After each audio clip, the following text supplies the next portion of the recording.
happy to have you here. Thank you for having me. We're really tickled. And so I guess I'm going to start because you're a little on the younger side than some of our journey interviews. How did you get introduced to the faith? What was that like as a child coming into the church? So I have been in the church since like the day I was born. My parents are very strong Irish Catholics, and I grew up in the church, and I came to St. Joseph's when I was 4 years old, ever since I moved to Maryland. Mm-hmm. And it's been like a beautiful foundation for my whole life, like the entire time. So. Wow, what a wonderful introduction. Not everybody can say that. So it sounds like your parents were regular church goers and all of that. So you had that beginning, and you call it a great foundation. So I guess I'll use your metaphor. How do you build upon that foundation from there? Mm-hmm. I think it was more like taking control of my faith. Like as I got older, like I was given the reins more of my faith journey, rather than like my parents like making me go to church on Sundays, before soccer games and stuff. But, as I got older, I, became more and more, like, active in my faith rather than being told to go to church. Can you tell me about that? I mean, it sounds like you were making some choices, and, that's sort of rare. Tell us more about that. So I went to Catholic high school. I went to Montesales, and, a great amount of my faith foundation happened there as well. Mm-hmm. Like it was like a 0 to 100 kind of from my faith journey there, and they really taught me like how this is my personal journey, this is my this is what I'm supposed to do. Mm-hmm. And so I found that growing in my faith is my job. And so even though my parents helped me get that foundation, it's my job to get this faith foundation. So that is something I wish we could just shout from the rooftops. It is not something you inherit. It's not something you're forced to do. It's, we get to a point where we want to choose this for ourselves. Mm-hmm. And then you really are putting something else into that it's an active process that you pursue. You're proactive, I guess, is what I'm hearing. Mm-hmm. So what were some of the early choices you made, like involvements or efforts that you made to grow your faith? Mm-hmm. So the early foundational activities that I did were at St. Joseph's. I did CCD, and I did the youth group here, and I was an altar server every week. And then as I got older, I at DeSales I became more active in the sodality group, and just working with individuals with disabilities in my college days, and just trying to live that faith rather than Well, that's a pretty mature response. I mean, living out your faith in the activities that you're doing, that's a wonderful expression. No, you're going to have to help me with something. I don't know what the sodality group is. So the sodality group is a group dedicated to honoring Mary in all forms of life. So honoring Mary values. So helping women shelters, and helping children and at the women's shelters, and praying the rosary every day, and it's a beautiful service group there. I'm embarrassed to admit that I didn't know that, but it sounds wonderful. No, I think it's unique there, so don't worry about it. It's all good. So in your efforts to express your faith and all of that, you then after college, how did that play out? What kinds of things have you committed to there? So when during COVID, I had to move back home from Michigan.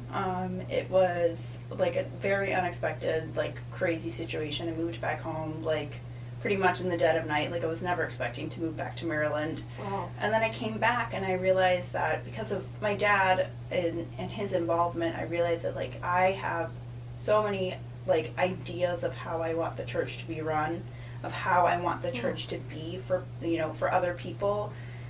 And I was tired of just telling my dad, you guys should do this, you guys should do that. And then I was okay, I'll help try and change it for myself. So good for you. Well, you sound like such a go-getter. I'm really impressed with that. So, in talking with you earlier, you mentioned that the Eucharist is really important to you. So I want to dive into that a little bit.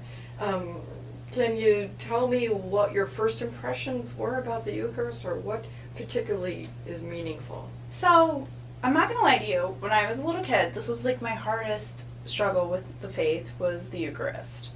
When I was a little kid, like, I thought, like, this is, like, crazy. Like, what are you talking about? Like, this is so weird. And then, like, as I got older and I saw, you know, more and more of the world, I realized, like, oh, like, us Catholics, we have the Eucharist, and, like, unfortunately, like, the other people don't. And it's such a special, unique thing, and it's what draws people to the church, and it's such a life-changing aspect of the church. And so I think it's, like, the most important part.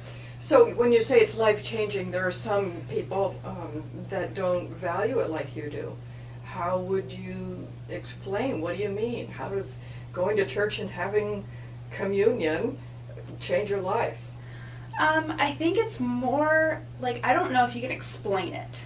And that's the problem. That's probably a good It has start. to be a personal journey through your personal spiritual journey, because I was told from the day I turned, like, 3, that, like, oh, this is what the Eucharist is. Like, this is exactly what it is. It's not, like, you know, a story or a metaphor or anything. This is Jesus. Mm-hmm. And so I had my first communion, and I was like, 8?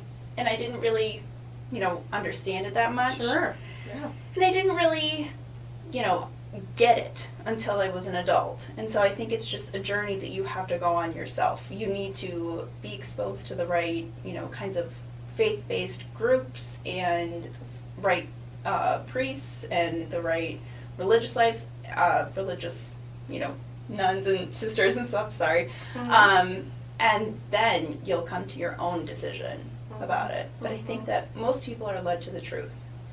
Can you say more about when you take communion, what that's like for you, or if that's too personal, that's okay. But what does it mean to be taking Jesus in? It's a feeling of overwhelming love. It is just, it's the best part of my week. It is like the reason why I'm Catholic is because I get to have Jesus in me, and I think it's the best part of being Catholic. Mm-hmm. Well, that's a great way to say that. That's amazing. I think a lot of people really don't have that yet, and that's part of why we're doing some of these interviews, is to say, hey, look, this is what it can be. So keep going, keep working on it, Mm-hmm. right? Mm-hmm. So are there other parts of the Mass that are special for you? I think the Mass as a whole is very special to me. Like the feeling of community and the feeling of like knowing that everybody there is there for the same reason, and that we're all there for Jesus, and we're all there for the Eucharist. And it's such a special feeling being with your whole community of people who have the same values as you, and they have different expressions of those values, but we're all working towards the same goal. Mm-hmm.